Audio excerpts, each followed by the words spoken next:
ध्वनि संरचना एवं शब्द संरचना के बारे में विस्तार पूर्वक अध्ययन करेंगे। ध्वनि संरचना और शब्द संरचना दोनों एक दूसरे का पूरक है। हम ध्वनि संरचना का आधार आपको बताते हैं कि माहेश्वर सूत्र ननाद ढक्कह नव पंचवार, उस दिन बता रहे थे, उसमें बीच में चूंकि समय हो गया था, तो ननाद ढक्कह नव पंचवार पाणिनि के व्याकरण से निकला हुआ है, जिसमें भगवान शंकर अपना जब डमरू बजाए तो उसमें ननाद ढक्कह नव पंचवार, वह डमरू से 19 प्रत्याहार निकला, 14 प्रत्याहार निकला, 9 5 14, और वह 14 प्रत्याहार जो निकला, वह 14 प्रत्याहार धीरे धीरे उसको हम माहेश्वर सूत्र के नाम से विख्यात करते हैं। थोड़ा आप कलम और कागज निकालिए। सबसे पहले लिखिए, जब वह 14 प्रत्याहार निकला तो उस 14 प्रत्याहार में हम लोग 14 प्रत्याहार निकला, तो 14 प्रत्याहार में हम लोग अक्षर ज्ञान का समावेश समाहित किए, जिसमें वर्णों का ज्ञान, वर्णों के ज्ञान को हम लोग अक्षर के ज्ञान से जानते हैं। हमसे पूछिए नहीं रे बउआ, सुनो, अक्षर ज्ञान और वर्ण ज्ञान दोनों एक ही है। जो तुमको लगेगा वो लिखते जाना, बीच में पूछना नहीं, ठीक है ना। अंत में हम तुमको समय देंगे पूछने के लिए। यह 20 मिनट जो है तुमको सुनना है, और तुमको जो लगेगा उसको लिख भी लेना है और उसको नोट करके रखना है, ताकि फिर आगे जो है उसको आप हमसे पूछ सको। तो वर्ण ज्ञान, वर्ण उसे कहते हैं जो दो क्या है, वह मूल ध्वनि जिसका खंड और टुकड़े ना हो, उसे क्या कहते हैं, वर्ण। जैसे क, ख, ग, घ, अ, आ, ई। आप लोग तो समझ ही रहे हो, इसको जान भी रहे हो, आप लोग पढ़े भी हो। बच्चों को जो पढ़ाना है, हम जिस बच्चों को पढ़ाना चाह रहे हैं, वह बच्चा उस मूल ध्वनि के बारे में विस्तार पूर्वक नहीं जानता है। तो उसको समझाने के लिए क्या करते हैं हम लोग, पहले हम सुनते हैं अ, आ, ई, उ, री, री, ए, ऐ, ओ, औ, अंग, क, ख, ग, घ, अंग, छ, छ, ज, झ, य, ट, ठ, ड, ढ, र, त, थ, द, ध, न, प, फ, ब, भ, म, य, र, ल, व, तालाब स, मूर्धन स, दंत स, ह। हम एक एक अक्षर का ज्ञान बच्चों को कराते हैं। जब एक एक अक्षर का ज्ञान कराते हैं तो सबसे पहले हम उस अक्षर ज्ञान में सबसे पहला स्वर वर्ण। स्वर वर्ण किसे कहते हैं, वह वर्ण जिसे बोलने में किसी दूसरे वर्ण की सहायता न ली जाए, उसे स्वर वर्ण कहते हैं। अब दूसरे वर्ण की सहायता हम न लेंगे, अर्थात अ से लेकर के अह तक। आप लोग लिख लो, स्वर वर्ण 13 हैं। 13 कौन कौन है, अ, आ, हर्षी, दीर्घी, हर्षु, दीर्घु। लिख रहे हो ना, हर्षी, दीर्घी, हर्षु, दीर्घु, री, वरीरी, लरी, ए, ऐ, ओ, औ, अंग, अह। यह तो स्वर वर्ण है, लेकिन स्वर वर्ण केवल 13 गो होता है। ए, ऐ, ओ, औ। अ आ ई उ ऊ री ए ऐ ओ औ। अंग अह नहीं आता है स्वर में, तो इसको यह 13 है। स्वर वर्ण कितने हैं? 13। अब व्यंजन लिखेंगे। व्यंजन वर्ण कवर्ग, चवर्ग, टवर्ग, तवर्ग, पवर्ग, यरलव, तलाव स, मूर्धन स, दंत स, ह, छ, त्र, ज्ञ। इसको हम क्या कहते हैं? व्यंजन वर्ण। इसको भी लिख लेंगे हम लोग। कवर्ग यानी क, ख, ग, घ, अंग। चवर्ग च, छ, ज, झ, य। टवर्ग ट, ठ, ड, ढ, ण। तवर्ग त, थ, द, ध, न।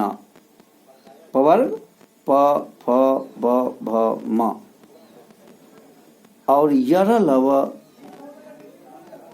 तलाव स, मूर्धन स, दंत स, ह, छ, त्र, ज्ञ।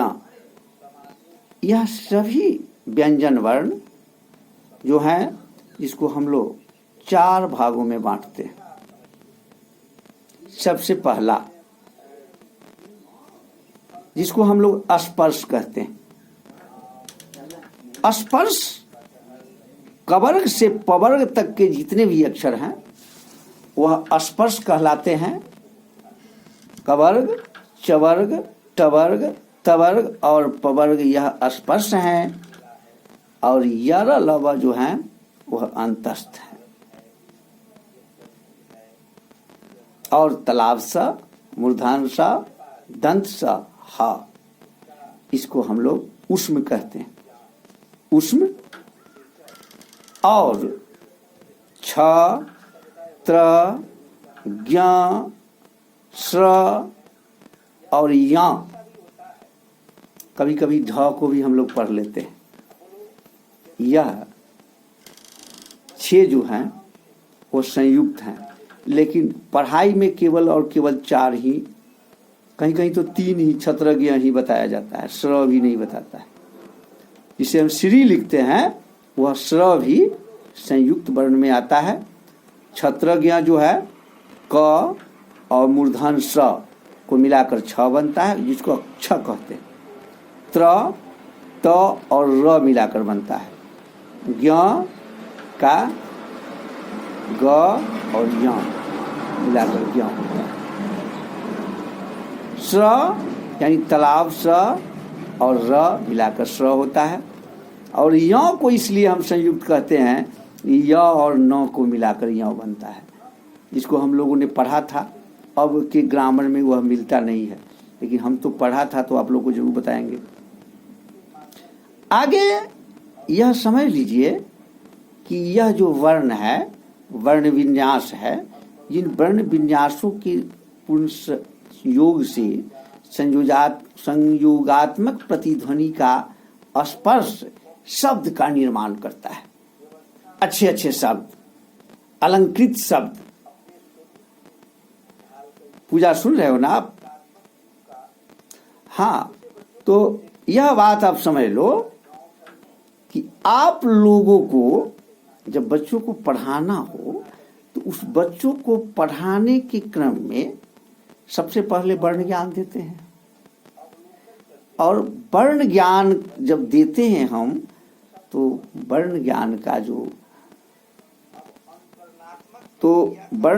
का जो आधार बनता है ना, वह वर्ण ज्ञान का आधार बच्चों को एक सही दिशा निर्देश देकर और बच्चों को समझने में, बच्चों को गुणबोधन की स्थिति का समायोजन करने में लाभ मिलता है। जब हम किसी बच्चों को पढ़ाते हैं, तो वह बच्चा, आपको लगता होगा कि हम जिस विषय वस्तु को, हाँ दीपा आ गई क्या? चलो बहुत अच्छी बात। हाँ, तुम्हारा रोल कितना, रोल बता दो। अच्छा ठीक है, एकदम रहना लाइन पर, भागना नहीं। तो वर्ण का ज्ञान जो है, वह वर्ण का ज्ञान बाद में शब्द के रूप में विभक्त होता है, और वह शब्द जो संधि के रूप में विकसित होता है। हम लोग ध्वनि संरचना का निर्माण सबसे पहले वर्ण, वर्ण के बाद उसको संधि के रूप में लेते हैं, और संधि के रूप में उसको समास करते हैं, और समास के बाद प्रत्यय होता है, और प्रत्यय के आधार पर व्याकरणिक दृष्टिकोण को महत्व देते हुए हम उसे अनेक भागों में विभक्त करते हैं। संज्ञा, सर्वनाम, क्रिया, क्रिया विशेषण, विशेषण, संयोजक, संबंध बोधक, विषम्यादि बोधक, बहुत। यहाँ वर्तमान काल होगा, भूतकाल होगा, भविष्य काल होगा, और भी बहुत सी विधाओं का प्रयोग करते हैं। लेकिन एक बात आप लोग समझ लो, जब ध्वनि संरचना का ज्ञान होता है तो हमारी माँ जो हमें बचपन में सिखाती है, उसमें बिना वर्ण ज्ञान के हम लोग बहुत कुछ बोलना जान जाते हैं। बच्चे भी बोलना जान जाते हैं। न उसको क ख ग सिखाया गया उस समय, और ना ही ABCD सिखाया गया, फिर भी बच्चे माँ रोटी खाएंगे, खिलौना लेंगे, यह लेंगे, वह बिना किसी वर्ण विन्यास के बच्चे सीख जाते हैं। अब तो वर्ण संरचना का आधार भी मैं आपको बताऊंगा। ध्वनि संरचना और वर्ण संरचना एक दूसरे का पूरक है। पिछले दिन ने हम आप लोगों को बताया, इसमें यह बात स्पष्ट रूप से है कि कोई भी भाषा हमारी सभ्यता को एक विशाल दृष्टिकोण पैदा करता है, वह हमारे संस्कृत भाषा में है। संस्कृत भाषा ही एक ऐसी भाषा है जो विश्व के सभी भाषाओं की जननी है और सबसे प्राचीनतम भाषा है। ध्वनि संरचना, भाषा ज्ञान किसी भी भाषा में हो सकता है। किसी भी भाषाओं को बोलने के लिए, लिखने के लिए, पढ़ने के लिए और समझने के लिए ध्वनि संरचना और वर्ण ज्ञान की आवश्यकता होती है। अब जितने भी विषय हैं, हम उन सभी विषय पर जब ध्यान देंगे तो हमें पता चलता है कि कोई भी विषय पढ़ना है, उस विषय को पढ़ने के लिए केवल और केवल भाषा चाहिए। चाहे वो हिंदी में पढ़े, अंग्रेजी में पढ़े, संस्कृत में पढ़े, उर्दू में पढ़े, बंगला में पढ़े या कोई भी भाषा में पढ़े, लेकिन उस विषय को पढ़ने के लिए चाहे वह साइंस हो, सोशल साइंस हो, मैथ हो, पॉलिटिकल साइंस हो या कोई भी विषय पढ़ना हो, उसको किसी न किसी भाषा में ही पढ़ा जा सकता है। जब हम उस वर्ण संरचना का आधार मानते हैं तो हमारे वर्ण विन्यास को हिंदी में ही समझाया जाता है, और वर्ण विन्यास को जब समझते हैं तो वर्णात्मक जो ध्वनि है कभी संयुक्त हो जाता है, कभी एकात्मक होता है, कभी द्विअर्थक होता है, कभी बहुअर्थक होता है। हम अगर बोलेंगे कि मुझे सोना चाहिए, अब यह शब्द तो मैं आपको बोल दिया कि मुझे सोना चाहिए। अब इसका सीधा अर्थ होगा, कोई लगाएगा कि शायद उसको सोना यानी सोना मतलब धातु चाहिए। अब कोई आदमी सोच रहा है कि शायद इसको सोना है ना, स्लिप करना। अब कोई उसको हमें सोना चाहिए यानी हमें गोल्ड चाहिए, कोई समझ रहा है, और कोई समझ रहा है कि हमें सोना चाहिए यानी हमें नींद आ रही है। देखो वर्ण विन्यास का जो है कितना प्रभाव है कि शब्द जो है उसी शब्द का आधार वर्ण विन्यास माना जाता है। एक जगह लिखा था कि रोटी को बंद रखा गया है, रोटी को बंद रखा गया है, और ऊपर से चिन्हा पाड़ने वाला थोड़ा गलती कर दिया।